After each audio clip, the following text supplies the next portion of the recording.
Lights out. Two bare-knuckle fighting championship veterans and toe the line. The call of knuckle up from referee Tom Sconzo, round number 1. Two big boys here. Black trunks for T. Cummins, black and red trunks for Brian Maxwell. To the inside, you see on the over-under, getting the separation from Sconzo. Very high, tight striking guard for Cummins. Maxwell much looser with his hands. Yeah, Cummins looks like he a little more of a striker, which we knew that. Right hand on the inside, both fighters trading big. Maxwell pulling back out, now stepping in with the jab, rushing forwards with punches as T. Cummins into the clinch. Active clinch. Sconzo allowing them to fight, now the separation. 70 seconds remaining, round number 1 of this 205-pound bout. Cummins needs to keep that jab going. Good left hand after the right missed. Double jab in Cummins. He's going to be able to land that right. Snap jab from Maxwell from the southpaw stance. You can see the experience of both fighters here. See Cummins trying to parry. Double unders, that gets the separation from Sconzo. Sconzo telling both fighters to engage more. Yep, and you see Maxwell, he just instantly, you know, he's a wrestler. He moves in and he dropped into the legs. Natural progression. Exploding in again, into the clinch now for Cummins. Maxwell trying to fight off the ropes.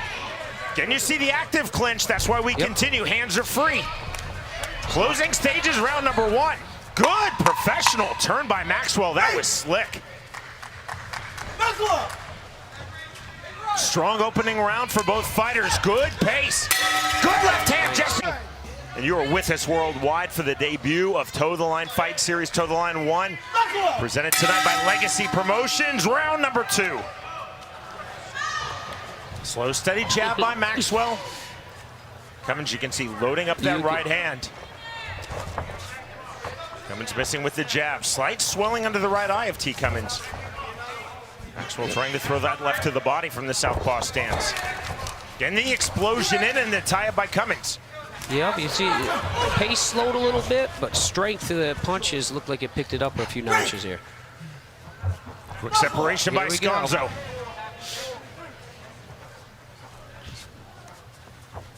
Ginjo, you compare the striking guards, you see Cummins much higher, much tighter. Maxwell lower hands, looser, a little more fluid. Definitely, you can cut the tension with a knife in here. People are waiting for that overhand right to land and smash open a face here. Oh, that's what I thought we were just about to see. Cummins has done that exceedingly well. Throw the punch on entry and then to the tie-up, almost a cuffing left hand. Maxwell trying to step back into the pocket off of that jab. I think they respect each other's power. Slowed it down a little bit. Maxwell was fighting orthodox, now back to southpaw. There's that snap jab from the southpaw stance for Brian Maxwell. They're both flat-footed fighters right now. Pace has suddenly slowed down measurably. To the clinch again. First round, they threw it out. Tom Sconzo doing a nice job allowing the fighters to work their way out, keeping this fight flowing. 15 seconds remaining, round number 2. Brian Maxwell, I think he needs to do double jabs, move in for that overhand right, throw that left hand into the clinch. Short left hand, big right to the body from Maxwell. That was effective. Cummins 3. Bit of a muted start off of the scratch line. I thought the same thing. The last 2 fights, we saw craziness from there. So again in our fighter meeting, Cummins told me he felt that if the fight reached round 3, Maxwell would slow down considerably, and here we are in round number 3. And personally, I think Cummins is right, man. I think Maxwell definitely slowed down a little bit. See, that's a sloppy jab. That jab that it gets parried down, that's sloppy. Cummins just put the head chancery on the college wrestler Brian Maxwell. All that gets you is a separation under this bare-knuckle rule set. Well, step in with the left. Nice uppercut hook. Good jab there from Maxwell.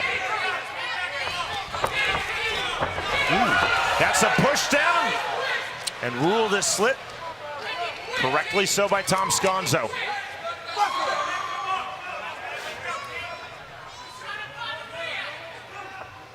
Maxwell with the head movement, swing and a miss on the right hand, counter miss with the right by Maxwell. 55 seconds remaining, round 3. Cummins looking to land that overhand right.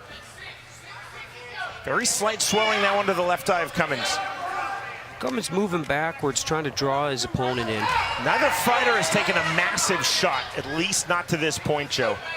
And what we've seen in the past here is the head body hook or a fake to the body and a hard overhand is really finishing these fights, or it's causing so much damage in their face that... Shaking out the arms from Maxwell. Good right hand by Cummins. Down goes Maxwell and ruled a knockdown. 1, 2, 3. That was a beautiful straight right. 5, 6, 7. Here we go, boys. You cannot be saved by the bell under this bare knuckle rule set. Final seconds now, round number 3 after the knockdown of Maxwell by T. Cummins. Might be getting a few bonus seconds here in this 2-minute round. There's the bell. Round number 4. Two veteran fighters can just see their reaction off the start of the line. But that was a knockdown, so that's a 10-8 round for T. Cummins. So if you have Maxwell winning rounds 1 and 2, this is an even fight. You see Maxwell, when in doubt, goes to a double leg. If you have Maxwell not winning both rounds 1 and 2, he's now dug himself a bit of a hole. To the inside, the underhook held. There's the overhand right by Maxwell. Good job by referee Tom Sconzo, allowing the fighters to continue. Nice. Spin out by Cummins. 80 seconds remaining in this 4th round. Lead left hook on the entry. Almost a push away by Maxwell. And Cummins, he looks like he still has the power. I believe if he throws those 2 jabs and steps in, I think whatever he throws is going to land, is going to hurt Maxwell really bad. You see a little damage on Maxwell's face, a little blood off his nose. Slight cut, left side bridge of Maxwell's nose. I just think the power is still with Cummins right now. Cummins pulling Maxwell forward into the center of the ring. Left hook misses, right hook misses from T. Cummins. Back to the inside, there's a good right hook from Maxwell that lands, backs T. Cummins off. Maxwell reached down for that knee again. Left hook lands that time by Cummins. Cummins would go body uppercut, overhand uppercut. I think it puts Maxwell down here. Maxwell switches back to the southpaw stance. On the right hook, down and grabs his knee. Tom Sconzo starts his count, ruled a knockdown. Maxwell clutching his knee. We saw this in the 2nd round when he fell. Grabbed his knee, almost rolled out of the ring. Maxwell saying he wants to continue. Final seconds, round number 4. Time in this fight. Looks like an old injury. Maxwell misses with the right hand. Nice sportsmanship between these 2 fighters. No animosity, all respect. And with that, T. Cummins steps hard into the pocket. But you see Maxwell is very, very hesitant on that front leg. So if I was T. Cummins, I would throw the head into body, head body hook, try to get him to step a little bit, so he had to have that pressure on his leg.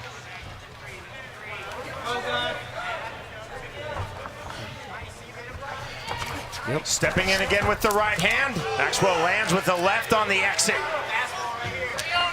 Again, Joe, I think T. Cummins to this point has been most effective when he steps in, throws punches, then exits. Yes, Ted, we talked about this already once. T. Cummins, he's doing a real job. He's patient. He's patient, he's waiting. He sees that Maxwell is not very stable on that front leg. He should be doing a little more fakes and maybe 2 jabs into a straight overhead. Switch back to orthodox, the right-handed stance. Credit Brian Maxwell, he's a very tough fighter. Goes down there. We'll see how Tom Sconzo rules this. Ruled as a slip, I agree with that ruling. Maxwell very tough, Knocked down in rounds 3 and 4, clutched his right knee both times, is continuing in this fight, fighting hard. He just is not very stable on that knee right now, folks. T. Cummins just doesn't want to try to finish this. He needs to bite down and get busy. Again, Bareknuckle Fighting Championship founder and president David Feldman sitting ringside. Told me before the show tonight, we talked about it on our opening of the broadcast. He will award 2 BKFC contracts at the end of this card. Very exciting. Final seconds, round number 5. Get an opportunity to fight for your contract in front of a crowd. Maxwell misses with that right hand. Continues to work off the jab. The bell, the end of the fight. Another great fight, completely different from the first 2.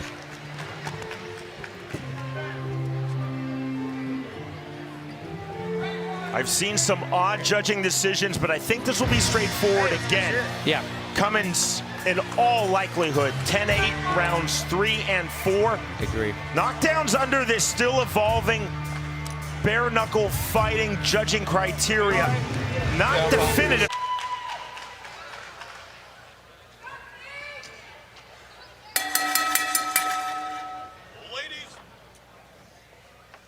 Ladies and gentlemen, after 5 rounds of action, we go to the judges' scorecards for a decision. Judge Wilkie scores about 50-45. Judge Clancy scores it 49-45. And Judge Kane scores it 49-44. All for your winner by unanimous decision, T.